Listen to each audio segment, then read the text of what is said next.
Salut les amis de la chronique La Bonne Nouvelle, de l'équipe de la matinale, à l'internaute qui écoute en direct ou en replay le podcast, La Bonne Nouvelle est votre rendez-vous spirituel. Je vous espère en bonne santé et je vous espère encouragé dans toutes vos missions. Dans cette session, je vous propose donc une réflexion sur la réalité de la vie, une des réalités de la vie, le contrat d'assurance. Avec la rentrée scolaire, les attestations d'assurance à responsabilité civile sont réclamées.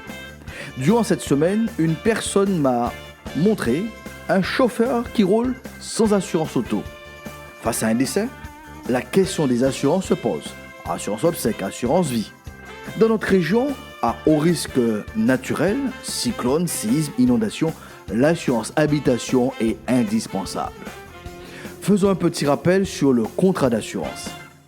Le contrat d'assurance est une convention par laquelle l'assureur s'engage à verser à l'assuré une somme d'argent réparant le préjudice subi en cas de survenance d'un sinistre. En échange du paiement donc d'une somme versée, soit à l'origine, soit périodiquement. Bien sûr, le sentiment de sécurité est renforcé une fois que ce contrat est signé. Il peut arriver aussi qu'après plusieurs renouvellements tacites et sans sinistre, que l'on se dise finalement que c'est de l'argent donné ou jeté gratuitement à la poubelle. Mais le principe demeure. Un contrat est un contrat. En ce jour, monsieur, madame, c'est une excellente chose que les éventuels dommages matériels, dommages corporels, dommages moraux qui pourraient survenir soient couverts par effectivement votre assureur. C'est un choix responsable que vous avez fait de vous mettre à l'abri ainsi que les membres de votre famille. Par contre, avez-vous pensé à souscrire à l'assurance éternelle pour votre âme? La vie physique, la partie matérielle sont assurées. Votre vie intérieure, la partie immatérielle de votre existence est-elle couverte? C'est une question extrêmement importante qui se présente à vous et pour laquelle une réponse est nécessaire. Dans cette session, je vous invite donc à considérer la politique d'assurance proposée par le royaume de Dieu. Je vous rappelle que le royaume de Dieu n'est pas une religion, ce n'est pas une église avec tel ou tel type de croyance ou de doctrine. Le Christ est venu sur cette terre pour présenter, expliciter la bonne nouvelle du royaume de Dieu au travers de sa vie, au travers de ses enseignements. C'est là notre objectif dans cette chronique, présenter, expliciter les principes et les valeurs qui caractérisent donc le royaume de Dieu et son message. En matière d'assurance, il y a une base fondamentale à respecter. Il faut comparer les prix, mais surtout les garanties proposées et leurs valeurs. Pour notre objectif dans cette présentation, j'ai cherché les éléments essentiels du contrat d'assurance. D'une manière générale, il est dit donc qu'un contrat d'assurance bien conçu repose donc sur 5 éléments essentiels. Premier élément, les parties contractantes clairement identifiées. Deuxième élément, une prime définie avec précision. Troisième élément, une liste complète des risques couverts. Quatrième élément, des exclusions et limitations transparentes. Et cinquième élément, les conditions et modalités explicites. La singularité de toutes les assurances et de tous les assureurs porte sur la prévention donc, du risque. Le contrat est établi au cas où, si par malheur, un sinistre viendrait à se produire. La vie serait trop belle si, après avoir causé un accident, je souscris donc à une assurance auto à J+1 et qu'elle soit rétroactive, donc cette assurance, couvrant donc ainsi le sinistre du jour J. C'est de l'ordre de l'impossible. Madame, monsieur, savez-vous que dans le royaume de Dieu, ce type d'assurance existe? C'est même le point majeur de la politique d'assurance pratiquée dans la sphère où Dieu règne. Dressons donc un tableau comparatif.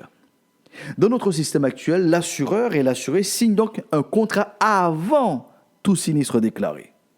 Dans le royaume de Dieu, le Dieu de la vie propose une assurance après que le sinistre ait eu lieu.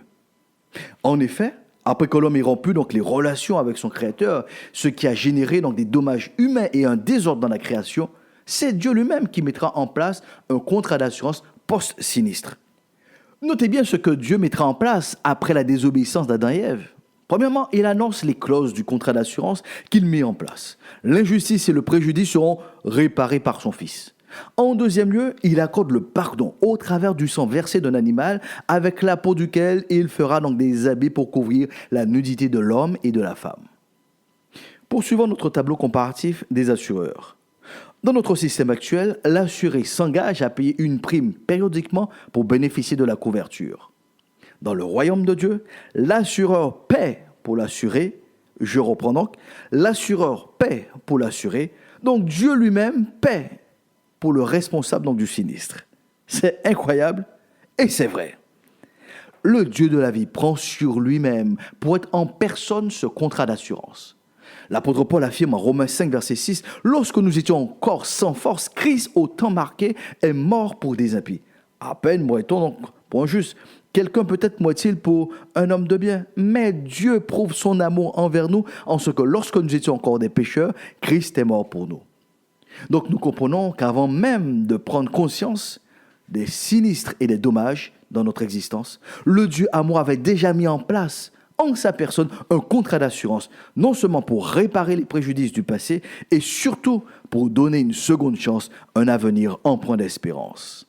Madame, monsieur, avez-vous déjà trouvé un assureur qui se substitue à vous en sa propre personne? Observez bien, quand vous allez près de votre assureur, ou singulièrement votre conseiller, eh bien, cette personne déclenche systématiquement la chaîne de décision jusqu'à vous indiquer que nous restons en attente d'une décision du siège qui se trouve à des milliers de kilomètres dans des bureaux à n'en pas finir. Tout passe et repose sur la personne morale qu'est l'assureur. Jamais un employé, un cadre, un directeur, un administrateur, un actionnaire se portera garant pour vous en lieu et place. Dans le royaume de Dieu, le process est différent. Le Christ lui-même se substitue à votre place pour une couverture totale et complète, sans restriction, sans limitation. Oui, en effet, Dieu prouve son amour envers nous en ce que lorsque nous étions encore des pécheurs, Christ est mort pour nous. Dans notre tableau comparatif des assureurs, nous noterons que dans notre système actuel, des enjeux financiers lient les deux parties dans un contrat. Dans le royaume de Dieu, l'amour lie Dieu et l'homme, comme la femme, dans une alliance. Tout sera mis en œuvre par l'assureur pour faire le maximum de bénéfices en dépensant le moins que possible. Pour Dieu, en sa qualité d'assureur, tout est mis en œuvre pour donner sans modération de l'amour, encore une fois, ce qu'il est tout simplement. J'ai l'assurance de mon salut. Par la présence du Seigneur Jésus,